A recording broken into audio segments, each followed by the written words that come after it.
Čerešňa. Širokú ulicu zalievali prúdy slnka. Kotúlali sa strmým zrázom, plazili po kamenných múroch, ohradách a hriali nohy dievčat v krátkych sukniach. Zrazu sa rozleteli vraj okna a ruky z tretieho poschodia domu s priečelím vyhodili nejakú ťažkú vec. S hrmotom padla na tvrdú dlažbu. Tupý náraz lepenkového kufra vyľakal holuby. Začali splašene poletovať. Z brucha batožiny vyliezli rukávy, košele s naškrobeným golierikom, zopár ponožiek, holiaci strojček s monogramom.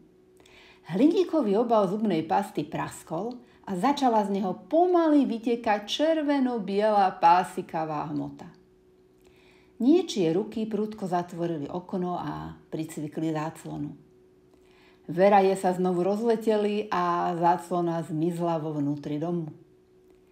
Dievčatá na ulici sa otočili a začali sa chichúňať. Talianski milenci, prehodila jedna a druhá len kývla rukou k domu.